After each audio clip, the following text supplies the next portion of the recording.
I am Alan Kertz. I am the senior gameplay designer on Battlefield 3. I've been with DICE for about 7 years now. I started out on 2142. I've also worked on both the Bad Company series, and Battlefield 3 is my first big, real Battlefield game. One of the things we really wanted to bring to the Battlefield 3 premium experience was weapon customization.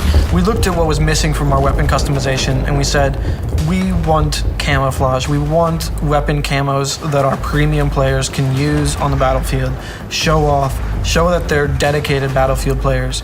So we have brought the F2000, the Peschneg, the L96 sniper rifle, and the Scar H carbine, and we have brought you some weapon camos that you can unlock through assignments. We think it'll let premium users really stand out on the battlefield. In close quarters, you're getting 10 new guns. 6 of those are really focused on the close quarters experience, and 4 of them are weapons that each kit can take back to the greater battlefield and have a new experience with.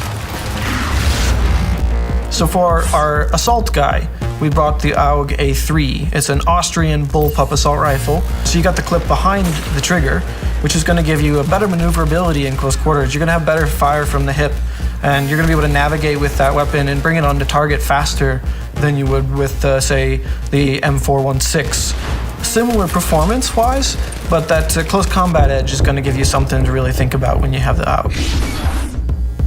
For the engineer, we've got an Israeli bullpup. It's called the MTAR. It's a super short version of the Israeli assault rifle called the TAR-21. Super high rate of fire, a higher rate of fire than the engineer has seen before. Not super accurate because it's so short. Kind of like a FAMAS for the engineer. I know that guys have been looking for that super high rate of fire volume output gun, and I think we've really brought that with the MTAR. The high-tech weapons come to the support kit this time, with the new LSAT is part of the Army's lightweight weapon technology. And this is a belt-fed machine gun, but it has a special new linking system and a different bullet that makes the weapon much lighter than most belt-fed machine guns. So it doesn't have a super top rate of fire, but it has a really good mobility, and it's kind of a nice blend between an M27 and an M249. Something that sits in the middle that you can use in close quarters, but you can put a bipod on it and hit some long range if you need to, and something that I think really fits in between those two.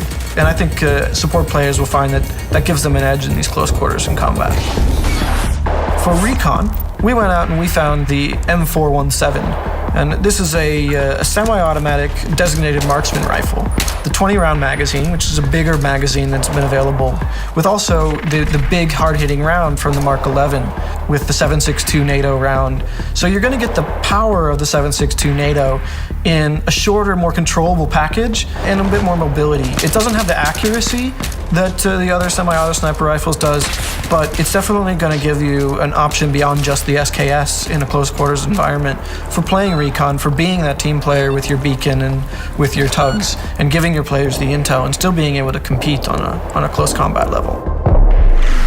When we look at weapons, we've got the ones that are class specific, but we also always have some all-kit weapons. Our PDWs, our shotguns. And we looked at our personal defense weapons and we realized we didn't have something that was hard-hitting up close with a good rate of fire. So we looked at the M5K. It doesn't have a very big clip, but it fires a powerful 9mm round. It's kind of a spray gun, not super accurate, but great mobility, super short. It's got the foregrip on the front for some great controllability, and basically just lets a player get in close, hit hard, no range at all, but basically lets anybody kind of be that ultimate close quarter specialist with this gun. Then we looked at the flip side, which is the shotguns. We wanted to bring back a pump shotgun that people could say, this is a combat pump shotgun. So we have brought over the SPOS 12. It's really an accurate pump shotgun. It's got a tight spread. You got to really get in close with it or be real accurate with it to get the full effect of it.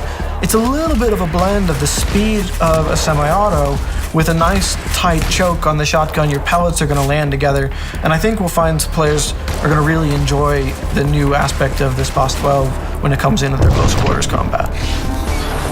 The other 4 weapons, we looked at roles and places outside of the close quarters pack because you can take all 10 weapons from close quarters into any map. and that's been really important for us. So on the Assault kit, we've brought over the SCAR L, and this brings a super popular SCAR platform from the Engineer over to the Assault side. It's a relatively low rate of fire, and it fires the same round as a M16, but it's much more controllable. It's really good at hitting mid and long range. It's got good accuracy, it's a nice balanced gun, and I think players who generally gravitate towards an L85 or an AK will find that this gun might be a little bit more their style and in the mid-range combat.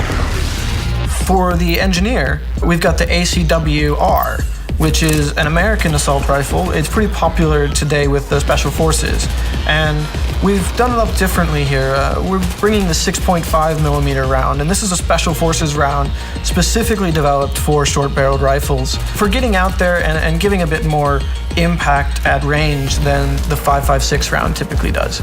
So your ACWR isn't going to be quite as good up close as most carbines, but it's going to give you a bit more range, and it's going to give you a bit more controllability than the SCAR H, which is our long-range carbine today.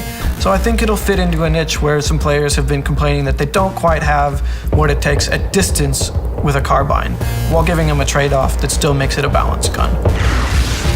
Recon has always been about long range. We knew we had to bring in something bolt action that players were really going to be able to say, this is a new bolt action gun, it's something I haven't seen before, something unique. So we went out and looked, and we found the J&G 90. This is actually a Turkish rifle, renowned for its accuracy, one of the most accurate sniper rifles in the whole world. We think that players, when they get their hands on this, will be making those long-range headshots and really pulling down some marksman bonus with this one. Finally, for support, we've got the L86 LSW. That stands for Light Support Weapon. This is the British Army's light support weapon. It's a clip-based weapon. It's got about 42 rounds or so in the magazine, similar to an RPK or an M27, except this one's bullpup. This is the big brother of the L85 for the assault class. Super accurate, great on a bipod, but also has some mobility bonuses, so it'll let it double up in the close quarters environment, especially if you slap a laser sight on there or a foregrip, and you can really get a nice, good, accurate close combat light support weapon. I think players who like the L85 will find a support weapon that they can really go to in the L86.